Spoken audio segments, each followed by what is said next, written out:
Hello दोस्तों, स्वागत है आप सभी का। पिछले वीडियो के अंदर जब हमने देखा था तो वहाँ पे हमें एक चीज़ समझ में आ रही थी कि लाइफ के अंदर काफ़ी ज़्यादा चुनौतियाँ हैं। ठीक है, उस चीज़ को समझने के लिए आपको एक लॉजिक दे रहा हूँ, इस लॉजिक को अच्छे से समझ जाइएगा। और भी कई सारे वीडियोज़ आपको मिल जाएंगे इस टॉपिक के ऊपर, कोई प्रॉब्लम नहीं है। जो लॉजिक है वो रहता है कंसेप्ट ऑफ अर्गला।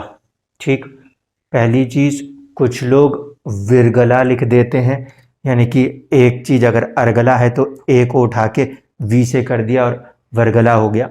जबकि भरत पराशर होरा शास्त्र के अंदर अगर देखा जाए तो वहाँ पे एक टर्म यूज़ किया गया है, वो है अर्गला। अर्गला में ये बात कही गई है कि कुछ पर्टिकुलर पोजीशंस पे बैठी हुई राशियां एवं ग्रह आपके जिंदगी में प्रभाव डालेंगे। हम कितने तरीके जानते हैं प्रभाव को देखने के। एक तरीका होता है ग्रह की खुद की दृष्टि, एक होती है राशि दृष्टि। लेकिन इन दोनों के अलावा भी ग्रहों के ऊपर और भाव के ऊपर कुछ प्रभाव होते हैं जिसे कहते हैं इंटरवेंशंस। ये इंटरवेंशन का कंसेप्ट जो है, ये आपको बहुत ज़्यादा जब आप अप्लाई करोगे तब जाके आपको कुछ बारीकी छोटी छोटी पकड़ में आएगी। 25 कुंडलियों में आज तक लगाने के बावजूद मुझे चुनौतियों का बहुत ज़्यादा सामना करना पड़ता है। क्यों? क्योंकि जो प्लैनेट्स हैं उनके कारकत्व किस तरीके से राशियों में बदल जाएंगे वो समझ पाना अभी भी एक अलग चुनौती बनता है। ठीक है, इसीलिए मैं कह रहा हूँ ये कंसेप्ट तो मैं आपको दूंगा, लेकिन इस कंसेप्ट को लगाने के साथ साथ जो बातें नहीं कही गई हैं वो बातें हमें अपने दिमाग से लेकर आनी पड़ेंगी। ठीक है, 9th क्लास के बच्चे को अगर टीचर कुछ पढ़ा रहा है तो 5th क्लास 6th क्लास का जो बेसिक लिंक्स हैं वो उसके अपने दिमाग में उसको लेके चलने पड़ेंगे, वो कॉमन सेंस यूज़ करना पड़ेगा। ठीक है, इसको ध्यान रखिएगा। अब बात यह है कि अर्गला कहता क्या है।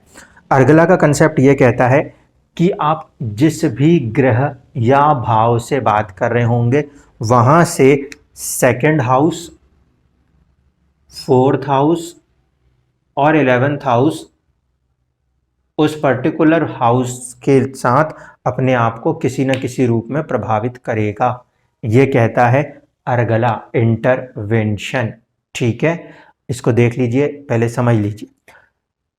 आसान तरीका है, भाव से समझा रहा हूं, इसके बाद ग्रह पे लगा के चीज़ों को कनेक्ट करूंगा और कल वाली कुंडली में ही शनि को लेके लगाऊंगा, इसलिए कोशिश यहां से कर रहा हूं। सबसे पहली चीज ये देख लीजिए, ये है आपका स्वास्थ्य, आपका शरीर, आपका लगन, आप खुद। आपकी अपनी जिंदगी में आप जब तक खाना नहीं खाओगे तब तक आपको एनर्जी नहीं मिलेगी। तो पहली कंडीशन क्या है कि आपकी इधर जो भी राशि बैठी है इसके नेक्स्ट वाली राशि या उस पर्टिकुलर राशि में बैठा हुआ ग्रह जो है वो भी इनडायरेक्टली अपना प्रभाव किस पे दिखाएगा? आपके हेल्थ पर दिखाएगा। कोई जरूरी नहीं है कि वो ग्रह दृष्टि देता हो या राशि की दृष्टियां काम करती हों, लेकिन आपके फूड हैबिट सेकंड हाउस के ऊपर अगर कोई ग्रह बैठा है तो वो आपकी फूड हैबिट को दर्शाएगा। जो आपकी फूड हैबिट को दर्शाएगा, आप जिस तरीके का खाना खाओगे उस तरीके से आपकी बॉडी बिल्ड होगी। ये कंसेप्ट है अर्गला, इंटरवेंशन। 4th हाउस, अगर आप पढ़ लिख जाते हो तो आपकी पर्सनैलिटी में कुछ डेवलपमेंट आएगा, कुछ निखार आएगा। अगर आप खुश रहते हो मन से तो आपकी पर्सनैलिटी में कहीं ना कहीं कुछ चमक आएगी। अगर आप दुखी रहते हो मन से तो फिर आपकी पर्सनैलिटी में उसका प्रभाव देखने को मिलेगा। अगर हम खुश नहीं हैं तो हमारी हेल्थ के लिए भी एक चैलेंज होगा, क्योंकि हेल्थ की कोई स्पेसिफिक डेफिनेशन नहीं कही गई है। हेल्थ में फिजिकल लेवल ऑफ हेल्थ भी है, मेंटल लेवल ऑफ हेल्थ भी है। इसीलिए 4th हाउस पे होने वाला कोई भी प्रभाव, भले वो दृष्टि रखता हो ना रखता हो, कोई लेना देना नहीं, वो इंटरवेंशन करेगा किसके लिए? आपके हेल्थ पे, आपकी पर्सनालिटी पे, आपके लगन पे। इसी तरीके से अब आपकी जो पर्सनैलिटी है, आपका जो लगन है, उसको बल कहाँ से मिलता है? दो चीज़ें हो सकती हैं, या तो अपने बड़े भाई बहनों से मिल रहा हो या आपके दोस्तों से मिल रहा हो। और अगर ये दोनों चीज़ें ना भी मिलें तो भी आपका जो लगन है उसको बल कहाँ से मिल रहा है? आपकी कमाई से, अर्निंग्स से। जितना आपकी ज़्यादा अर्निंग्स होंगी, जितना आपका ज़्यादा फेम होगा, उतना ही आपके लगन को बल प्राप्त हो रहा होगा। लेकिन अगर यहाँ पे कोई खराब ग्रह बैठ जाए, आपकी अर्निंग्स को रोक दे, आपके फेम को रोक दे, तो आपकी अर्निंग्स कम है, ज़्यादा न्यूट्रिशियस फूड नहीं खा सकते, लगन को प्रभाव हो रहा है। ठीक है, इसलिए इसको कहते हैं इंटरवेंशन। अब इंटरवेंशन के बाद एक और नया टर्म किसी ने खड़ा कर दिया, वो उन्होंने लिख दिया कि अर्गला है तो विरगला भी है। भाई, अर्गला है तो विरगला है का मतलब क्या है? इसको समझिएगा। यहाँ पे बैठा हुआ कोई ग्रह या यहाँ पे बैठी हुई कोई राशि अगर इसके ऊपर कोई प्रभाव करना चाहती है तो इसे रोकने के लिए भी कोई खड़ा होगा। इसे रोकने के लिए भी कोई खड़ा होगा। जो वो खड़ा होगा, इसको अपोज करेगा, इस इंटरवेंशन को अपोज करेगा, उसको हम नाम दे दिया करते हैं विरगला। बेसिकली कहीं पर भी भरत पराशर होरा शास्त्र में विरगला जैसा टर्म नहीं आया। उन्होंने ये बोला है कि इंटरवेंशन है। अब इंटरवेंशन पॉजिटिव, शुभ और दूसरी हो सकती है अशुभ। तो शुभ और अशुभ को लेकर बात कही गई है। जिन्होंने भी ट्रांसलेशन किया है वो हम उनके ऊपर छोड़ेंगे, क्योंकि अपने आप को जिस लेवल के नॉलेज के साथ हमने ट्रांसलेट किया होगा वो उनके ऊपर रहेगा। भरत पराशर होरा शास्त्र तो सिर्फ ये कहता है, there is a one concept called intervention. Intervention जो होगी वो शुभ भी हो सकती है और वो अशुभ भी हो सकती है। ठीक है, अब शुभ कैसे और अशुभ कैसे, इसको समझने के लिए मैं आप लोगों के अपने बुद्धि विवेक पे चीज़ों को छोड़ दूंगा। ठीक, ये चीज़ जो हमने करी है भाव से, यही चीज़ हमें करनी पड़ेगी किसके साथ? आपके ग्रहों के साथ भी। जैसे कि फर्स्ट हाउस को अगर मैंने पहला माना है तो मैंने यहाँ से लगाया। अगर सपोज मुझे प्रोफेशन या कैरियर स्टेटस यहाँ से देखना हो, आपका स्टेटस, तो यही लॉजिक हम यहाँ से लगा देंगे। यहाँ से आपका जो स्टेटस है इसको मैं मानूंगा पहला हाउस, तो यहाँ से इसमें सेकंड, इसके बाद फोर्थ और इससे 11th। इससे 11th का मतलब होता है ये वाला हाउस। ठीक है, तो आपकी अपनी कुंडली के अंदर अगर कोई भी ग्रह लगन में बैठा होगा, अगर कोई ग्रह अष्टम में बैठा होगा, अगर कोई ग्रह आपके 11th हाउस में बैठा होगा, तो वो कहीं ना कहीं किसी न किसी रूप में आपके 10th हाउस को, आपके स्टेटस को प्रभावित करेगा ही करेगा। बाकी पुराने वाले कंसेप्टों को लेकर ही चलिएगा कि 10वें घर में कोई ग्रह बैठ गया है तो वो तो सीधे सीधे असर दिखाएगा, एक तरफा दिखाएगा, क्योंकि वो तो वहाँ बैठ चुका है, उसका तो प्रभाव देना ही देना है। लेकिन बाकी यहाँ पे बैठे हुए, यहाँ पे बैठे हुए और यहाँ पे बैठे हुए ग्रहों का प्रभाव आपके स्टेटस में जरूर देखने को मिलेगा। ठीक है, तो कभी भी आप अपने 10th हाउस को स्टडी करते हो तो आप ये देख लो कि इसके साथ साथ यहाँ पर या यहाँ पर कोई बैठे हैं। अगर बैठे हैं तो उसका इनडायरेक्ट ही सही लेकिन प्रभाव देखने को मिलेगा। क्यों मिलेगा? आपका स्टेटस उतना ही होगा जितनी आपकी अर्निंग होगी। आप 500 रुपये कमाओगे तो 500 रुपये के हिसाब से खर्च करोगे। आप 5 लाख कमाओगे तो आप अपने स्टेटस को 5 लाख से दिखाओगे। यहाँ पे बैठा हुआ ग्रह जो है वो आपको अपनी एक हेल्थ देना चाहता है, अपनी एक पर्सनैलिटी देना चाहता है। तो जाहिर सी बात है, अगर आपके पास ज़्यादा अच्छी हेल्थ, ज़्यादा अच्छी पर्सनैलिटी देनी है तो आपका स्टेटस उस हिसाब से ही डेवलप करेंगे। यह है आपका 8वां घर। ठीक है, और यहाँ पर बैठा हुआ जो है ये लाभ भाव बनता है इससे। तो यहाँ पे अगर कोई चीज़ आ रही है इसका कोई भी प्रभाव होगा, वो किस रूप से होगा? लाइफ के अंदर अचानक से 8th हाउस है तो अचानक से कोई लाभ किसी तरीके से मिलता हो जो कि आपके स्टेटस में आता हो, तो उस कंडीशन में कहीं ना कहीं इस पर्टिकुलर हाउस की कोई एक अर्गला इंटरवेंशन काम कर रही होती। अच्छे खासे लोग चल रहे होते हैं, अचानक से सीबीआई की रेड पड़ गई, कुछ नहीं थे तो बहुत कुछ हो गए, है ना? वो चीज़ क्या है? वो इसी तरीके के इंटरवेंशन है। ठीक है, कई बार ऐसे भी होता है कि आदमी कुछ भी नहीं था लेकिन किसी और ने सपोर्ट किया और खड़े होते होते तक कहानी कहीं और चली गई। वो भी क्या है? यहाँ से कोई पॉजिटिव इंटरवेंशन अगर आ गई तो वो आपको सपोर्ट करेगी। पॉजिटिव और नेगेटिव को लेकर बहुत ज़्यादा एक अंतर्द्वंद सा खड़ा हो जाएगा।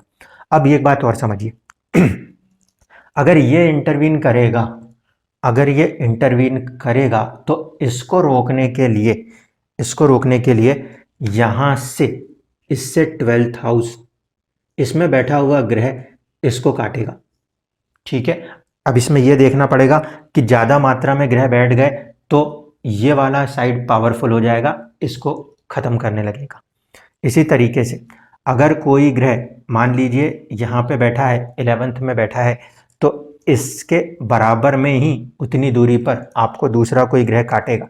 यानी यहाँ पर अगर कोई ग्रह बैठ गया, तीसरे हाउस में कोई ग्रह बैठ गया, तो ये इसमें बैठा हुआ ग्रह इसको काटेगा, इधर बैठे हुए ग्रह को काटेगा। ठीक है, इसी तरीके से अगर यहाँ पे कोई ग्रह बैठा है तो इसको ख़त्म करने का काम यहाँ से होगा, 10th से होगा। ठीक है, इसको समझिएगा। ये एक थोड़ा सा कॉम्प्लिकेटेड बात हो गई। क्या हुआ, इस पर्टिकुलर हाउस या किसी प्लैनेट्स के रिलेटेड आपका ये वाला प्लैनेट अपना कुछ काम करना चाहता था, लेकिन ये कुछ इंटरवीन करता, इसको रोकने के लिए इक्वल फोर्स यहाँ से आएगा। यहाँ से अगर कोई एक ग्रह बैठा है, यहाँ पे कोई एक ग्रह बैठा है और वो एक दूसरे को सपोर्ट कर रहे होंगे, तो उस तरीके से बहुत सारे कॉम्बिनेशंस, परमुटेशंस सब कुछ काम करेंगे। यहाँ पे कोई ग्रह बैठा है, वो कुछ करना चाहता है, तो अगर यहाँ पे कोई ग्रह नहीं बैठा तब तो ये एक तरफा प्रभाव दिखाएगा, सिंगल साइडेड। लेकिन अगर यहाँ कोई ग्रह बैठ गया है तो वो इसको अपोज करने की कोशिश करेगा। डिपेंड करता है कि स्ट्रेंथ कितनी ज़्यादा है या कितनी कम है। यहाँ पे कोई प्लैनेट बैठा है तो ये इसको सपोर्ट करना चाहता है, लेकिन यहाँ पे बैठा हुआ जो प्लैनेट है वो इसके ऊपर एक अलग ही प्रभाव दिखाने लगेगा। ये जो एक दूसरे को काटते हैं, इसे कहा जाता है बेसिकली विरोध वाली अर्गला। ठीक है, इसीलिए उसे कहते हैं विरगला। तो ग्रहों में आपस में एक फैक्टर चलता है कि कभी कोई प्लैनेट किसी को पॉजिटिव सपोर्ट करने जा रहा होगा तो दूसरे प्लैनेट उसे नेगेटिव भी कर सकते हैं। इस कंसेप्ट को यूज किया जाता है। अब इसमें आपका अपना बुद्धि विवेक लगाना पड़ेगा। मान लीजिए कि कोई ग्रह 10वें में बैठ के अगर यहाँ पे किसी प्रकार का इंटरवेंशन कर रहा है, मेरे लिए सिर्फ एक टर्म रहने वाला है, इंटरवेंशन, दैट्स इट। ना तो कोई चीज़ शुभ होगी ना कोई चीज़ अशुभ होगी। ठीक है, जो ये कहते हैं कि शनि अशुभ है, कोई कहते हैं वो अशुभ है, 12 के 12 जो आपकी राशियां हैं वो कहीं ना कहीं 12 आदित्य माने जाते हैं। उसी तरीके से 9 के 9 जो आपके ग्रह हैं वो किसी न किसी रूप में किसी भगवान के अवतार के तौर पे माने जाते हैं। इसीलिए कोई भी ग्रह अशुभ नहीं है। ठीक है, हम पहले उस मानसिकता को त्याग दें जहाँ पे हम ये मानसिकता मान के चलते हैं कि वो गरीब है तो वह अशुभ है, अछूत है। ऐसी मानसिकताओं के साथ अगर आप अपने आप को ज्ञानी समझ रहे हैं तो बहुत बड़ी गलती कर रहे हैं। हर ग्रह किसी न किसी पर्टिकुलर देवता के साथ ही जोड़ा गया है, यानी कि उसमें कोई भी डिफरेंस नहीं क्रिएट किया गया कि शनि को अलग छोड़ दें और गुरु को अलग, ऐसा कुछ नहीं है। हर ग्रह अपने आप में एक तरीके से एक आइडेंटिटी है और उस आइडेंटिटी को एक कर्मा अलॉट किया गया है। ठीक है, आप जब स्कूल में पढ़ने गए थे तो आप स्कूल पढ़ने जाते हो, वहाँ पे आपको बहुत सारे टीचर्स मिलते हैं। वो बहुत सारे टीचर्स में से आप कोई भी 9 टीचर्स उठा लीजिए। इन 9 टीचर्स में से कुछ ऐसे होंगे जो स्ट्रिक्ट होंगे, लेकिन वो आपको अच्छा करने के लिए तो स्ट्रिक्ट हो रहे हैं। इसीलिए वो ग्रह खराब नहीं है, वो टीचर खराब नहीं है। हमें लगता है वो मार देते हैं, उनका तरीका सिखाने का ऐसा है, खराब है, ये हमें लगता है। इसका मतलब ये नहीं कि वो इंसान खराब है। जिसको जो डिसिप्लिन दिया गया है, जिसको जो कोड दिया गया है, उसको उसी तरीके से काम करना है। ठीक है, ये पहली कंडीशन। अब चलते हैं कल वाली कुंडली के ऊपर। उस कुंडली के अंदर मेरे साथ पॉजिटिव चीज इसमें ये होने वाली है कि शनि और लगन दोनों एक साथ जुड़े हुए थे, तो वहां पे ये इंटरवेंशन को समझना और समझाना थोड़ा सा आसान होगा। ठीक है, हमें सिर्फ एक शब्द को समझना है, वो है इंटरवेंशन, प्रभाव। कल वाली कुंडली जो थी वो बन रही थी 5 नंबर से। यहाँ पे बैठे हुए हैं शनि, यहाँ पे है आपका 4 नंबर जिसमें कि गुरु बैठे हुए हैं और ये हो रहे हैं वक्री। यहाँ पे 6 नंबर खाली, 7 नंबर भरा हुआ है, 8 नंबर में थे मंगल, बुध और सूर्य। ठीक है, इसके बाद हमारे को और किसी प्लैनेट की ज़रूरत पड़ती है तो 11th हाउस में अगर कोई ग्रह बैठा हो तो हमें उसकी ज़रूरत पड़ने वाली है। 11th हाउस में कोई भी प्लैनेट मौजूद नहीं था। ठीक है, यहाँ पे एक तरफ मौजूद है राहु साथ में, और एक तरफ यहाँ पे मौजूद है केतु। ठीक, अब इंटरवेंशन के अंदर जो रूल है उसको समझते चलें। अगर यहाँ पे कोई ग्रह बैठा है तो वो इसको प्रभावित करेगा अपने तरीके से। यहाँ पे कोई ग्रह नहीं बैठा तो ना तो शनि को और ना ही फर्स्ट हाउस को कोई ग्रह प्रभावित करेगा। मैं यहाँ पे सिर्फ और सिर्फ शनि को लेके चलूंगा। फैक्ट इज, शनि जो है वो कर्म का कारक ग्रह माना जाता है। तो जो कुछ भी आपके प्रोफेशनल लाइफ के बारे में होने वाला है वो इस शनि से ही देखना है।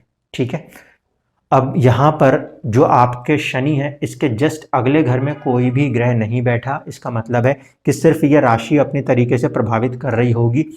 ऑडिटिंग, एडिटिंग, ऐसा कुछ भी बुध के डोमेन का कोई काम प्रोफेशन के साथ कुछ हद तक जुड़ रहा होगा। इसके बाद यहाँ पे कोई नहीं बैठा, लेकिन इसको रोकने के लिए यहाँ पे एक ग्रह बैठ जाता पीछे जाके। तो इसका मतलब है कि शनि आगे की ओर कोई कर्म करना भी चाह रहा है तो उसके पीछे से जुपिटर जो है वो किसी ना किसी तरीके से अपना असर कर रहा है और शनि के काम को किसी तरीके से प्रभावित करेगा। यहाँ पे आगे आने वाली चीज़ जो है वो बढ़ने की तरफ जा रही थी, पीछे वाली चीज़ जो है वो थोड़ी सी रोकने का प्रभाव कर रही है। तो कोई ना कोई चीज़, गुरु जो है वो इस पर्टिकुलर हाउस के लॉर्ड बन रहे थे और एक और कोई हाउस लॉर्ड बन रहे हैं, यानी कि यहाँ पे 5th हाउस के लॉर्ड बन रहे थे और 8th हाउस के लॉर्ड बन रहे थे। ये दो हाउसेस की कोई चीज़ हो सकता है उनको उनके कर्मा करते समय रोकने का प्रयास करे। क्यों? क्योंकि ये पीछे बैठा हुआ है, 12वें में बैठा हुआ है, आगे अभी कोई नहीं खींच रहा। ठीक, इसके बाद इसकी एक अपनी जो इंटरवेंशन है वो आपको समझ में आ जानी चाहिए। Either connected with the 5th house है या 8th हाउस है। और जुपिटर का है, जुपिटर भी आगे नहीं है, रेट्रोग्रेड मोशन के अंदर है, तो बहुत ज़्यादा प्रभाव नहीं करेंगे। लेकिन गुरु शुभ भी हैं और उच्च राशि है तो प्रभाव महसूस जरूर होगा, भले कुछ कम लेवल पे हो लेकिन होगा जरूर। अब दूसरी चीज़, गुरु की दृष्टि जो है वो इन 3 ग्रहों के ऊपर रहने वाली है। 2nd हाउस में कोई नहीं बैठा था, लेकिन ये 4th हाउस है, शनि से भी और लगन से भी, ये 4th हाउस है। ठीक है, इसका मतलब है कि इन 3 ग्रहों का इंटरवेंशन प्रभाव सीधे सीधे आपके कर्म के ऊपर भी रहेगा, आपके स्टेटस के ऊपर भी रहेगा। ठीक है, तो इसके लिए ये जो प्रभाव रहने वाला है, इसके लिए हम ये देख लें कि बुध जो है वो कारकत्व रखता है राइटिंग स्किल्स का। ठीक है, मैथमेटिक्स का, तो किसी तरीके की मैथमेटिकल राइटिंग्स के काम हो सकते हैं, किसी भी तरह की राइटिंग स्किल्स को लेके काम हो सकते हैं, क्योंकि उसकी राशि है ऑडिटिंग एडिटिंग वाली और यहाँ पर वो खुद भी आ रहा है। एक बात। दूसरा कि मंगल और सूर्य की मौजूदगी है। काफ़ी जगह पे ऐसा ऑब्जर्वेशन आया है कि Mangal is management and Surya is कहीं ना कहीं सत्ता। तो सत्ता और सत्ता को संभालना, ये दो चीज़ें जो हैं ये क्रूशियल फैक्टर हो सकता है कर्म के अंदर। अब जरूरी नहीं कि जातक खुद डायरेक्ट ही पॉलिटिक्स के अंदर एंटर हो रहे हों, लेकिन फिर भी ये कुंडली एक संभावना दिखाती है कि आपके वर्क एरिया के अंदर या तो किसी तरीके की पॉलिटिक्स होगी या फिर जातक को एक समय के बाद 48 की एज के बाद कुछ ऐसे काम के साथ जुड़ना है जो कि उन्हें राजनीति में भी एक सफलता दिला सके। क्यों? क्योंकि ये जो इंटरवेंशन है ये 3 ग्रहों की है। ठीक है, ये 3 ग्रह जो है इसमें से सूर्य मंगल का इंटरवेंशन कई बड़े कुंडलियों के अंदर, इवन की नरसिम्हा राव जी की कुंडली में भी देखने को मिला। तो उन्होंने लोगों को पॉलिटिशियन तक बनाया है। रीज़न क्या है? शनि जो कि कर्म के कारक हैं, उनके साथ एक तो राहु की मौजूदगी है जो कि अपने आप में राजनीति का सबसे बड़ा ग्रह है। दूसरी चीज़, ये जो ग्रह हैं ये सत्ता और पोटेंशियल देने का काम करते हैं। ये चौथे में बैठे, 11th हाउस खाली है, यहाँ से कोई भी चीज़ नहीं आ रही। इसी तरीके से 10th हाउस खाली है, तो कोई भी चीज़ इसको रोकेगी नहीं, इन ग्रहों के प्रभाव को कोई भी यहाँ से रोकेगा नहीं। जिस तरीके से गुरु के इस प्रभाव को यहाँ पे कोई नहीं रोक रहा था, वैसे ही इन ग्रहों के प्रभाव को यहाँ पे कोई नहीं बैठा, इसलिए कोई भी नहीं रोकेगा। 11th हाउस में कोई भी ग्रह नहीं बैठा हुआ है, ठीक है। अगर 11th में कोई ग्रह बैठता तो इनके 3rd हाउस में बैठे हुए ग्रह उसको रोकने का प्रयास करते। यहाँ पे इनके शुक्र और चंद्रमा बैठे हुए थे, ठीक है। ये रोकने का प्रयास करते तब जब कोई बैठा होता, कोई नहीं बैठा तो ये उन्हें रोकने का प्रयास नहीं करेंगे। अब मुझे बहुत ऐसा इंट्यूशन आ रहा है कि ये कुंडली खींच खींच के कहीं ना कहीं पॉलिटिक्स या जनसेवा, पॉलिटिक्स का मतलब सिर्फ ये नहीं है कि चुनाव लड़ना, कहीं ना कहीं लोगों के साथ सेवा करने वाला काम भी पॉलिटिक्स में आता है, सोशल सर्विसेज जो होती हैं उसमें आता है, उसको भी लेके आगे बढ़ सकते हैं। क्योंकि एक तरफ पे गुरु का प्रभाव है जो 8वें और 5वें से संबंध कर रहा था, इसके बाद आपके सूर्य बुध मंगल का प्रभाव पूरी तरह से रहने वाला है, और 3 ग्रह हैं, जब भी 2 से ज़्यादा ग्रह होंगे तो बहुत स्ट्रॉन्ग प्रभाव रहेगा, इसलिए ये चीज़ भी यहाँ पे काम करेगी। कई बार प्रोफेशन फील्ड के अंदर, जॉब फील्ड के अंदर महसूस कर रहे होंगे कि पॉलिटिक्स हुए जा रही है, ठीक है। ये मैंने आपको कारक शनि से दिखा दिया, यही चीज़ आप यहाँ पे देख सकते हैं। 10th हाउस के आगे पीछे कोई ग्रह नहीं बैठा, 10th हाउस के यहाँ पे देखेंगे तो ये कोई ऐसा फैक्टर है जो कि रोकने की कोशिश करेगा, ठीक। लेकिन इसको कौन कैंसिल करेगा? शनि और राहु। यहाँ पे क्योंकि शनि और राहु की मौजूदगी है तो फिर कोई एक फैक्टर इसको ख़त्म कर देगा, एक फैक्टर फिर भी बचेगा, इसीलिए इस स्टेटस के ऊपर एक फैक्टर आइदर राहु और शनि का कायम रहने वाला है, एक चीज़। दूसरी चीज़ कि यहाँ से यहाँ पे हम देखें तो 3rd हाउस में ग्रह मौजूद है जो कि इस 10th हाउस को पराक्रम देगा, यानी कि गुरु जो हैं लोगों से जुड़ने की कैपेसिटी वाली चीज़, ये साहस और पराक्रम देकर यहाँ पे इंटरवीन करने की क्षमता रखती है, ठीक। Shani hard working planet, hard work करा के, शनि जनता का कारक, गरीबों का कारक, उनके ऊपर कर्म करा के कुछ स्टेटस के अंदर देने की कोशिश कर सकता है। उसे रोक रहा है कौन? तो वो है केतु। केतु का मतलब हुआ किसी तरीके से कुछ ऑक्कल्ट की नॉलेज हो जाए या कुछ हिडन वेज में होने वाली चीज़ें हैं जो प्रभावित कर रही। ये राशि भी बेसिकली शनि की ही आ रही है 11 नंबर की, तो शायद ह्यूमैनिटेरियन राशि पे बैठ के केतु उतना ह्यूमैनिटेरियन पोटेंशियल नहीं क्रिएट कर रहा है। क्यों? क्योंकि केतु जहाँ बैठते हैं वहाँ पे चीज़ों को सोखने का काम करते हैं, तो ये उससे रोकने की कोशिश कर रहा है, यहाँ पे इनको ये बढ़ाने की कोशिश कर रहा है। इस ओवरऑल कंडीशंस को अगर देखा जाए तो किसी तरीके से सोशल सर्विसेज के साथ जुड़ना है अराउंड द एज ऑफ 48, और फिर वहाँ से इनको ग्रोथ करनी चाहिए, ठीक है। सेकंड को देख लिया, सेकंड के बाद आता है फोर्थ, फोर्थ को देख लिया, फोर्थ के बाद आता है 11th, तो 11th भी खाली है। अब एक बात और समझ लीजिए, सेकंड का मतलब है कि फीडिंग है, फीडिंग में आपकी नॉलेज भी हो सकती है, कई सारी चीज़ें हो सकती हैं जो उसको सपोर्ट कर रही होंगी। फोर्थ का मतलब है एक तरीके से हैप्पीनेस, और दूसरा वो भी नॉलेज है, क्योंकि हम जो पढ़ाई लिखाई करते हैं वो 4th हाउस में होती है, तो उन चीज़ों के बारे में जानकारियाँ हासिल करना, पढ़ना, वो चीज़ किसी तरीके से इंटरवीन कर सकती है। और 11th इज़ अ गेन। ज़्यादातर कुंडलियों में जहाँ पर ये कॉम्बिनेशन शनि से 11वें में आए हों, जहाँ पे ये कॉम्बिनेशन शनि से 11वें भाव में आए हो, कहीं पे भी शनि बैठा हो उससे 11वें भाव में ये कॉम्बिनेशन आया हो, तो वहाँ पे बहुत स्ट्रांगली देखा जाता है कि कहीं ना कहीं कर्मा जो है वो पॉलिटिक्स में लेके चला जाता है। यहाँ पे ये 11वें भाव में लाभ तो नहीं कर रहा, लेकिन चौथे भाव में, सुख के भाव में है, तो कहीं ना कहीं वो चीज़ किसी न किसी रूप में सुख प्रदान करने की और एक स्टेटस प्रदान करने की कोशिश कर सकती है। इस तरीके से आपको अर्गला को लगाना है, और जब कोई ग्रह बैठ के एक दूसरे को काटेंगे तो उनके प्रभाव को भी लगाना है। इन चीज़ों को कारकत्व, फिर राशि, इन सारी चीज़ों के साथ लगाइएगा, तब जाके किसी एक कंक्लूजन पे पहुंचेंगे। यहाँ पे मैं इतना ज़्यादा क्यों प्रोमिनेंट हुए जा रहा हूँ, वो ये कि जो इनका आत्मकारक है बुध, वो इनके अमात्य कारक मंगल के साथ जुड़ा हुआ है, इसीलिए भृगु नाड़ी अगर देखी जाए, ये जैमिनी देखा जाए, तो वहाँ से ये कॉम्बिनेशन बहुत अच्छा कॉम्बिनेशन रीड किया जाता है। जब कभी भी आत्मकारक और अमात्य कारक एक साथ आएंगे तो इंसान अपनी ज़िंदगी में बहुत हाई स्टेटस हासिल कर सकता है। इनके पास ये पोटेंशियल मौजूद है। धन्यवाद।